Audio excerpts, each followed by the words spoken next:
Apartment manager asked him to give me a key so I can go inside and look around. All her stuff was there. All the baby clothes was there. Nothing was taken.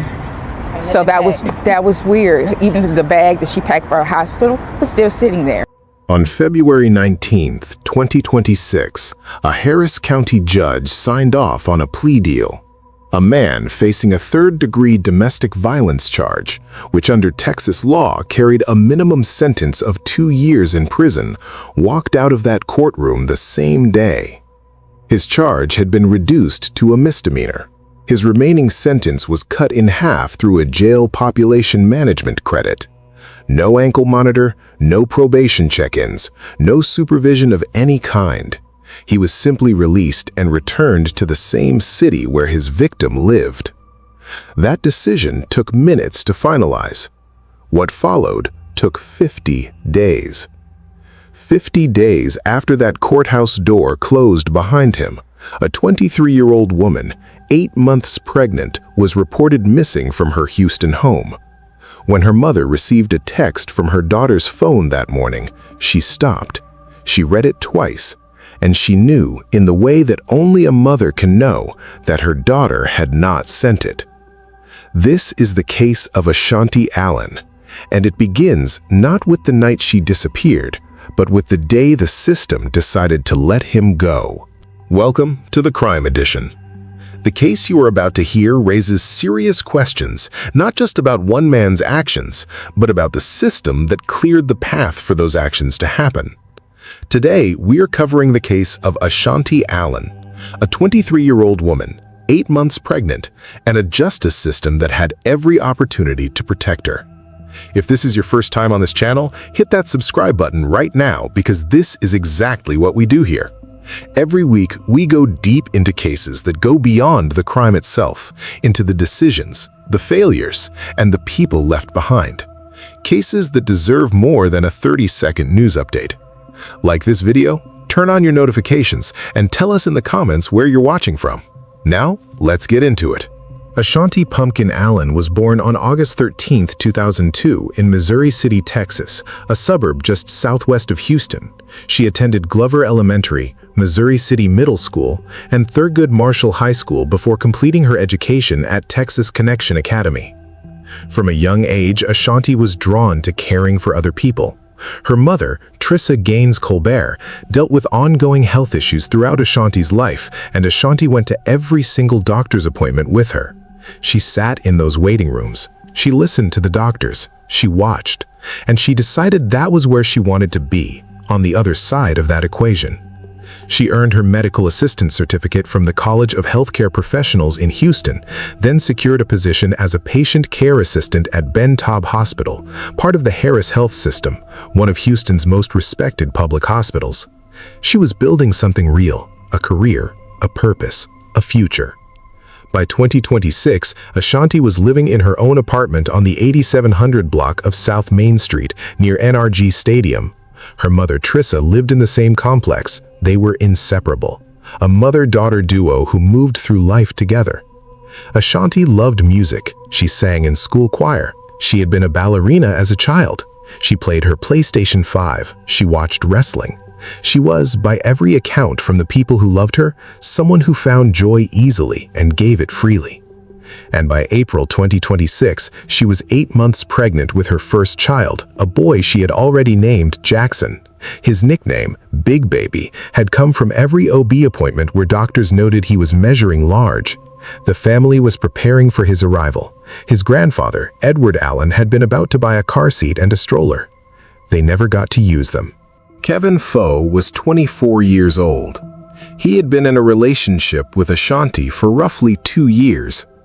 To her family, he was simply the father of the baby they were all preparing to welcome. They fed him, they drove him around, they took him to church. Ashanti's father, Edward Allen, later told reporters that while Faux had been a source of tension in their lives, they had no idea what he was truly capable of. That is because Ashanti had kept it from them. Every incident, every confrontation, every act of violence. She had absorbed it alone and said nothing to the people closest to her. But court records tell a very different story about Kevin Faux. In 2019, he was charged with aggravated assault with a deadly weapon. While that case was still working through the courts, he picked up a second assault charge in 2021 involving a different woman. That charge was eventually dismissed as the 2019 case resolved. Court records confirm he was convicted of aggravated assault in 2022 and served prison time as a result. He was not new to the justice system. He was not someone who had made one serious mistake. He had a documented, multi-year pattern of violent behavior involving multiple people. In September 2025, Faux was arrested again, this time charged with assault, continuous family violence, a third-degree felony in Texas. Court records show he was accused of committing at least 3 separate acts of violence against Ashanti during that period, grabbing her by the neck, pinning her to the ground, and striking her. Together, those acts met the threshold for the continuous family violence statute, a charge that carried a minimum of 2 years and a maximum of 20 years in prison. He was booked into Harris County Jail in September 2025 and remained there through the winter. Trissa Gaines Colbert later said she knew nothing about any of it. Not the 2019 case, not the 2022 conviction, not the September 2025 arrest. She said if she had known even one of those things, Kevin Faux would never have been allowed near Ashanti. On February 19, 2026, Kevin Faux appeared in a Harris County courtroom. By then, he had been sitting in county jail for 143 days on a third-degree felony charge. His attorney and the state reached an agreement. The felony, the charge that could have kept him incarcerated for up to 20 years, was reduced to a Class A misdemeanor, simple assault of a family member. He was sentenced to 280 days in county jail. With 143 days already served, he had 137 days remaining. Then the Harris County Sheriff's Office applied what is known as a 2-for-1 credit, a policy used to manage jail population levels, which cut that remaining time in half. Instead of serving through the summer, Kevin Faux walked out of the courthouse the same day he signed the deal. No ankle monitor, no probation officer, no required check-ins of any kind. He had entered a guilty plea, meaning he acknowledged the allegations against him were true and walked out a free man with no restrictions on where he could go or who he could contact. The Harris County District Attorney's Office did not respond when media outlets requested comment on why the charges were reduced given Faux's documented prior conviction for aggravated assault. Andy Cahan, a victim advocate with Crime Stoppers of Houston, addressed it publicly. He called it a sweetheart deal. He said it was utterly preventable, that the system had multiple opportunities to keep a repeat violent offender behind bars, and at each opportunity it did not act. He said Ashanti deserved answers. He said the community deserved answers. 50 days later, she was gone. If you were watching this case for the first time, subscribe to the Crime Edition right now. We cover every stage of cases like this, from the initial charges through to the courtroom. Hit the notification bell so you are here when this one goes to trial. On the evening of April 9, 2026, Ashanti texted her mother Trisha to let her know she was feeling dizzy. She said she would come by the following day to pick up a spare key. It was the kind of ordinary exchange between a mother and daughter that would mean nothing under normal circumstances. What happened in the hours that followed is reconstructed from surveillance footage, cell phone records, location data, and the testimony of a witness who came forward to law enforcement 4 days later. At approximately 2:22 a.m. on April 10th, someone used Ashanti's Resident Access app to open a door at her apartment complex on South Main Street. 3 minutes later, at 2:25 a.m., surveillance cameras at the complex recorded Ashanti and Kevin Faux walking together into the parking garage. They got into her vehicle. The car was captured leaving the complex. That was the last time Ashanti Allen was seen alive on any camera.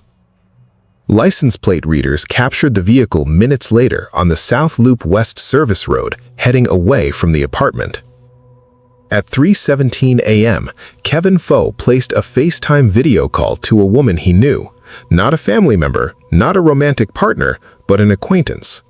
According to court documents, when the call connected, Faux was outside in a wooded area. He was sweating. He appeared agitated and distressed.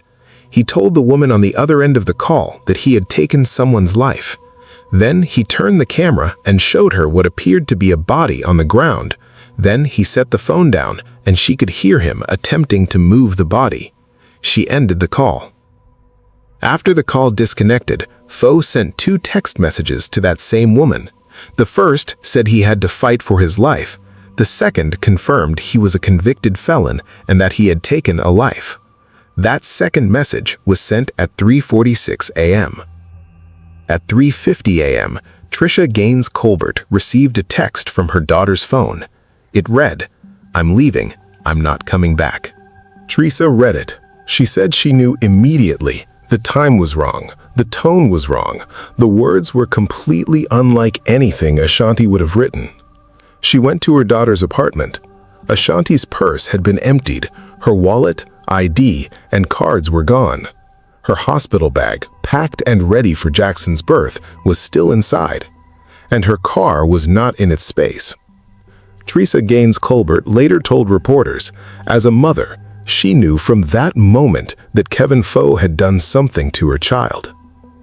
The morning of April 10th, Teresa Gaines Colbert contacted the Houston Police Department and filed a missing person report.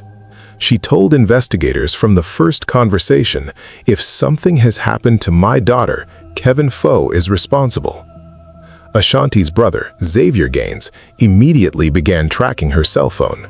The signal placed it at a home connected to Kimberly Young, Kevin Faux's mother. Xavier went there in person. While he was present, Kimberly Young called Kevin Faux and put the phone on speaker. Faux told them he had not seen Ashanti in about a week and could not explain why her phone was pinging at his mother's address. Later that evening, at 10:38 p.m., HPD officers recovered Ashanti's vehicle, her mother's white Lincoln SUV, parked directly next to Kimberly Young's property. When officers spoke with Faux that night, he gave conflicting accounts of his whereabouts. He confirmed he was the father of Ashanti's unborn child. He had no other answers. Doorbell camera footage from the property showed Faux arriving and leaving multiple times throughout April 10th. At one point, he returned carrying a backpack and a large container. A bin of muddy items had been removed from the area before police arrived. That same day, Faux visited a welfare office to apply for government assistance. He went to a shopping mall. He cleaned out the interior of the vehicle. Then, on the evening of April 10th, he purchased a Greyhound bus ticket to Jefferson Parish, Louisiana, using Ashanti's debit card. He had been in contact online with a woman in Jefferson Parish whom he had never met in person. He arrived at her home at approximately 5 a.m. on April 12th.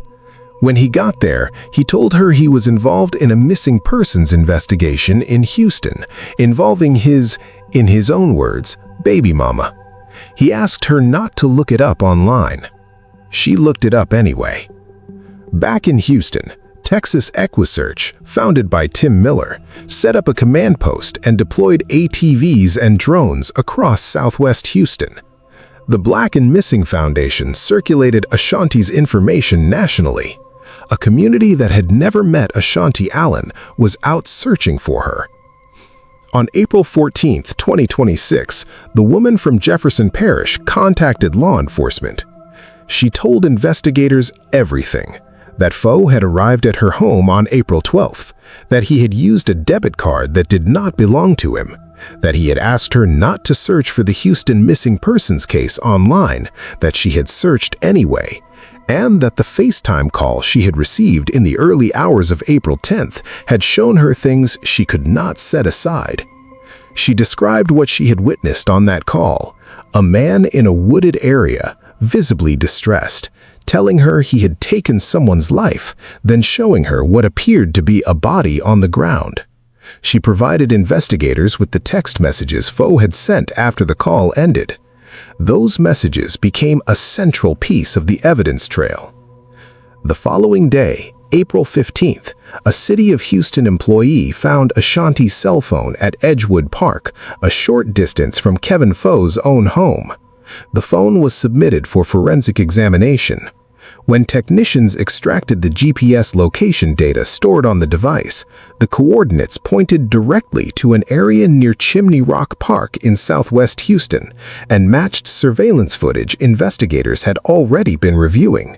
On the morning of April 16th, HHPD homicide detectives and the crime scene unit, working alongside Texas EquiSearch volunteers, searched the grounds behind Chimney Rock Park along the banks of Willow Waterhole Bayou near the intersection of Chimney Rock Road and Gasmer Drive.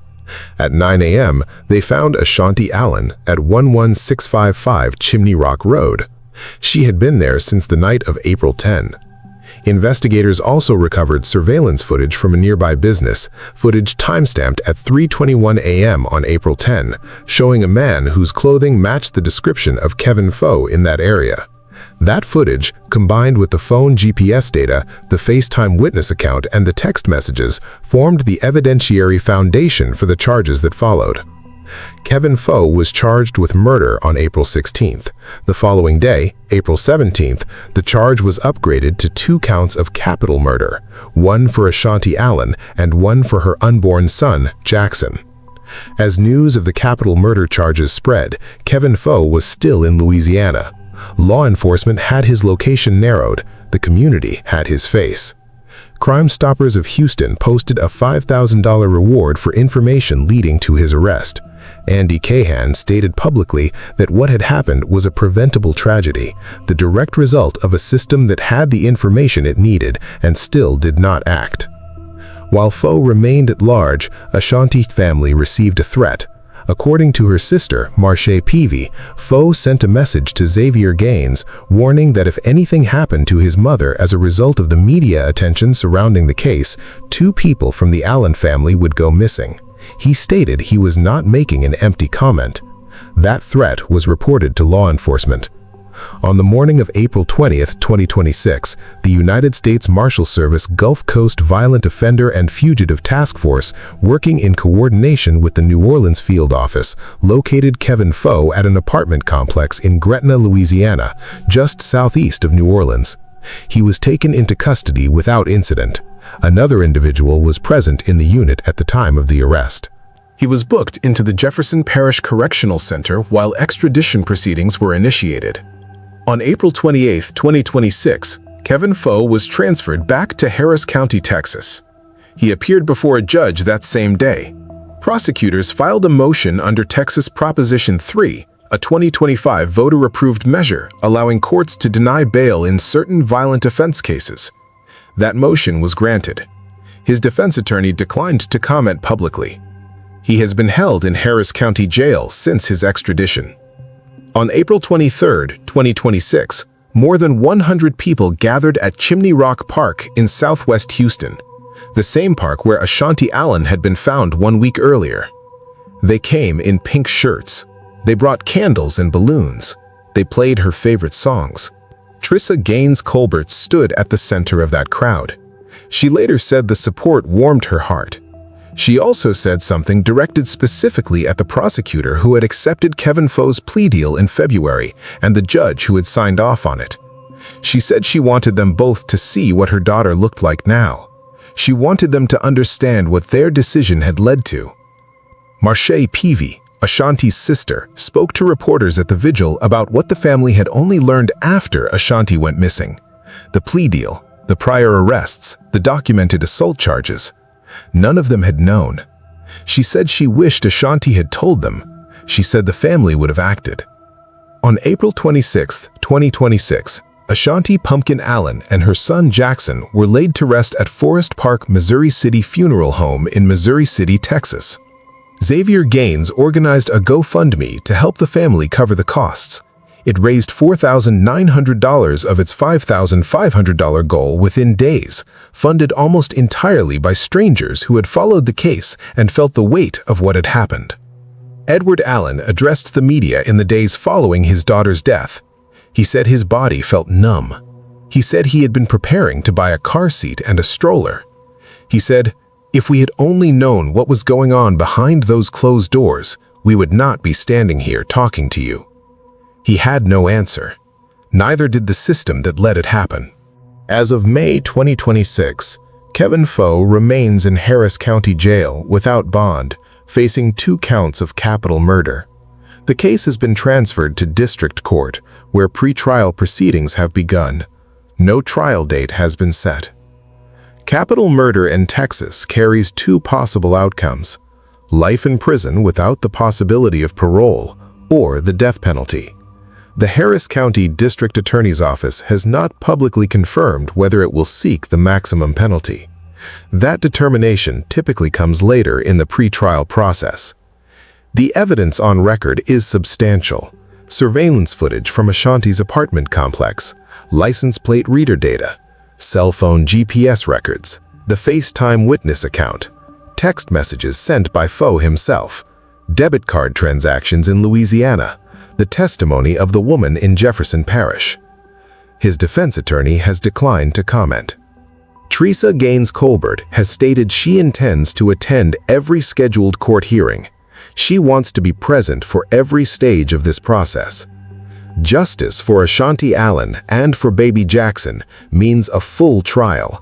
It means the complete record is placed before a jury, and it means that the questions Teresa Gaines Colbert is asking about the prosecutor, about the judge, about the policy that released him, are eventually answered by someone with the authority to answer them. This channel will be here for every development. Subscribe now and hit the bell. We will cover the trial when it comes. Thank you for watching.